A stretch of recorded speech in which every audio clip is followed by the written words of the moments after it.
Ur dos Caldeus era uma metrópole vibrante, um centro de civilização sofisticada, comércio pulsante e rituais religiosos complexos que dominavam o cotidiano de seus habitantes.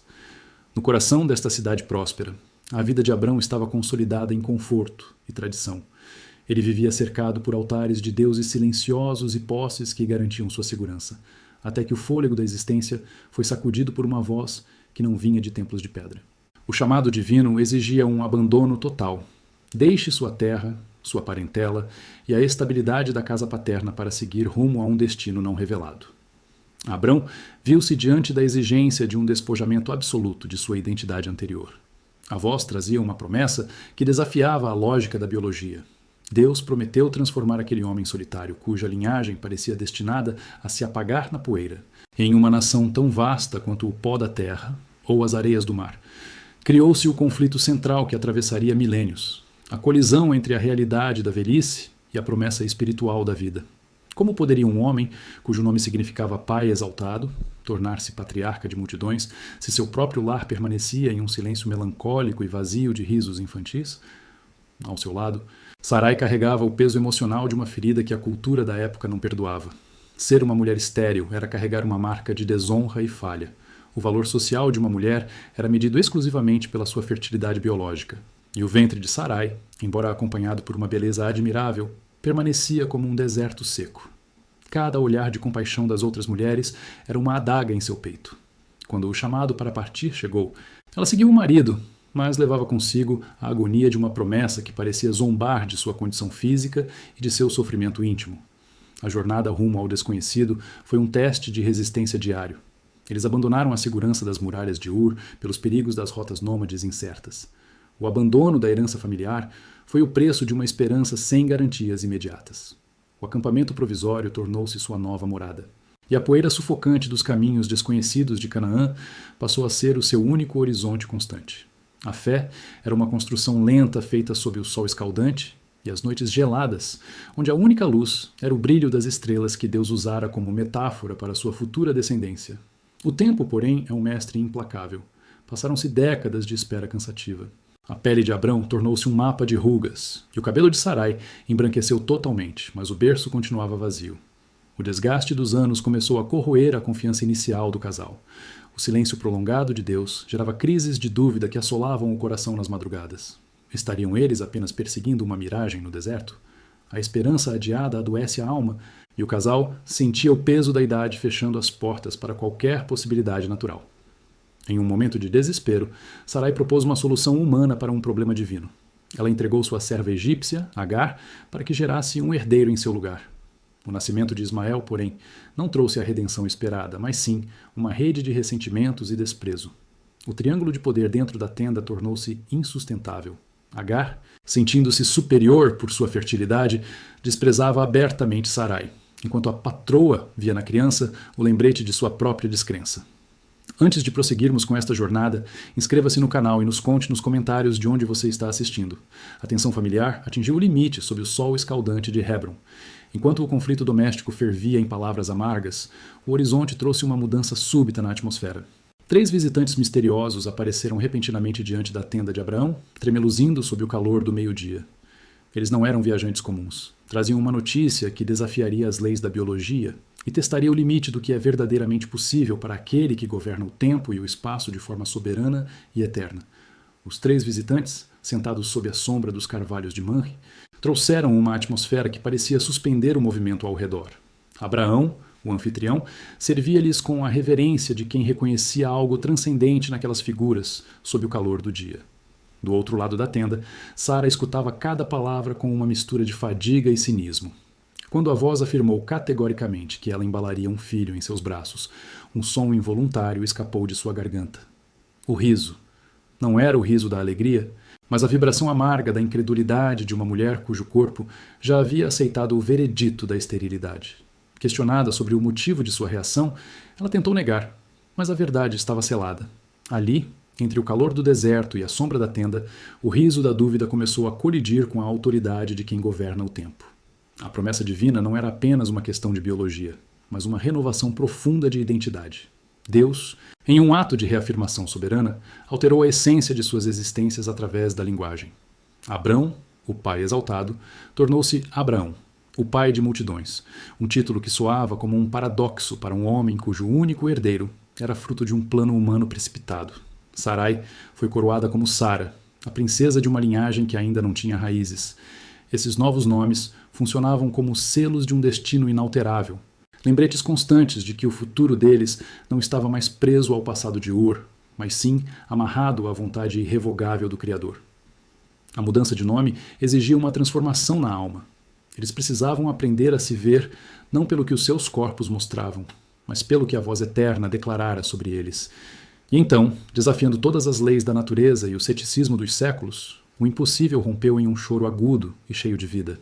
O nascimento de Isaac preencheu o acampamento com uma energia que parecia purificar a espera. O nome escolhido, que significa Ele ri, tornou-se a redenção final de Sara perante sua própria história. O riso de amargura que ela derramara no segredo da tenda transformou-se em um riso de triunfo e deleite puro que ecoava por entre as colinas de Canaã. Ao segurar o herdeiro prometido, ela sentiu que cada ruga em sua pele era agora um testemunho da fidelidade divina. O milagre não era apenas a presença física da criança, mas a prova cabal de que o silêncio de Deus nunca fora ausência, mas sim o tempo necessário para que a glória da manifestação fosse absoluta. Contudo, a alegria de Isaac trouxe à tona a ferida aberta da convivência na casa de Abraão. Ismael, o filho da serva Agar, era agora um adolescente que via seu lugar de primogenitura ameaçado pelo herdeiro da promessa. Durante a festa celebrada pelo desmame de Isaac, a tensão doméstica explodiu quando Sara viu Ismael zombando de seu filho. O ciúme e o ressentimento transbordaram em uma exigência implacável. Agar e seu filho deveriam ser expulsos. Abraão sentiu o peito rasgar-se em agonia. Ismael era seu sangue, o fruto de seus anos de cuidado e esperança. A angústia de um pai que precisa ver um filho partir para o vazio hostil do deserto para proteger a integridade da promessa do outro foi um dos momentos mais difíceis de sua trajetória. Com um odre de água e um pouco de pão, ele viu Agar e Ismael desaparecerem no horizonte, confiando apenas na garantia divina de que o rapaz também se tornaria uma grande nação. Anos de uma calmaria incomum seguiram-se àquela ruptura. Abraão viu Isaac crescer em estatura, graça e sabedoria, tornando-se o centro de seu universo e a prova viva de que o Criador cumpre o que diz. O acampamento prosperava em Berseba, e a vida parecia ter encontrado um equilíbrio abençoado sob a sombra das árvores que ele plantara como símbolo de sua permanência na terra. No entanto, o silêncio de Deus, que por tanto tempo fora preenchido pela voz doce de Isaac, foi subitamente quebrado por uma ordem que não trazia conforto, mas um terror indescritível. A voz divina ecoou com uma instrução que contradizia o que fora prometido anteriormente. O comando foi curto e aterrorizante. Pegue seu filho, o seu único filho Isaac, a quem você tanto ama, leve-o à terra de Moriá e ofereça-o ali em sacrifício, sobre um dos montes que eu lhe indicarei. O homem que passara a vida aprendendo a confiar na promessa da vida, era agora convocado a entregar essa mesma vida no altar da morte. A jornada até o Monte Moriá estendeu-se por 3 dias, que pareceram séculos sob o sol implacável de Canaã e da Palestina. Cada passo que Abraão dava sobre a poeira e as pedras afiadas era acompanhado por um eco ensurdecedor de silêncio em sua própria alma exausta. Ao seu lado, Isaac caminhava com a energia vibrante da juventude, carregando nos ombros a lenha que serviria para o holocausto. Abraão levava o fogo e o cutelo nas mãos, mas o peso real era a batalha interna devastadora entre o amor visceral de pai e a obediência ao Criador que o chamara outrora de Ur. Ele não questionou o comando divino.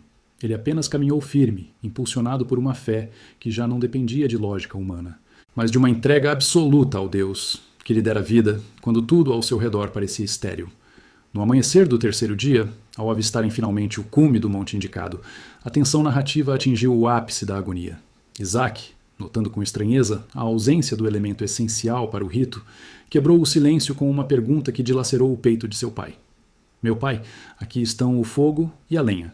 Mas onde está o cordeiro para o sacrifício? Abraão parou por um instante, sentindo o mundo girar sob seus pés cansados.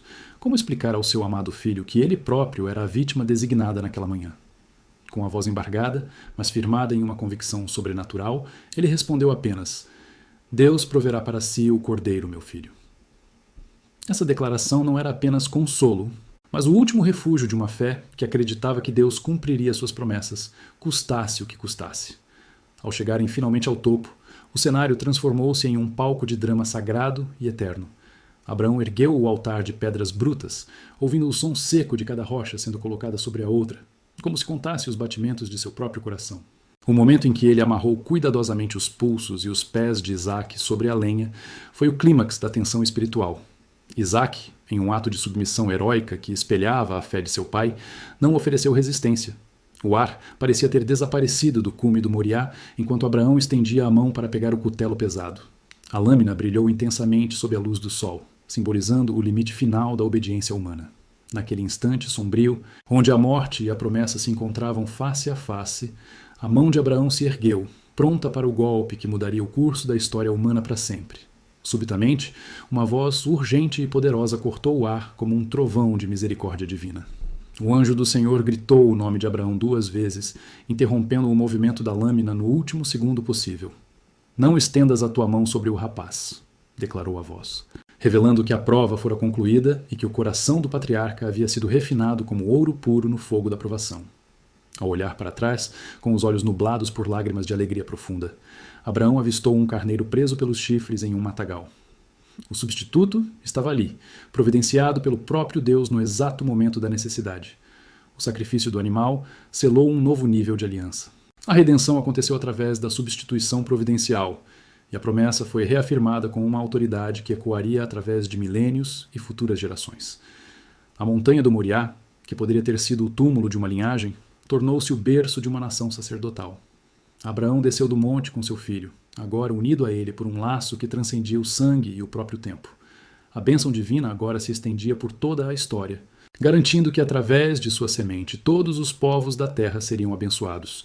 Os anos seguintes trouxeram o descanso natural de uma vida que enfrentou todos os desertos possíveis. Sara partiu primeiro, sendo sepultada com honras na caverna de Macpela, em Hebrom. Abraão, o pai de multidões, seguiu seus passos mais tarde, deixando para trás um legado de fé inabalável. Ele não deixou apenas um filho, mas a base de uma linhagem espiritual que transformaria o mundo para sempre, provando que no topo de cada monte de sacrifício, a fidelidade divina sempre proverá o caminho para a vida eterna.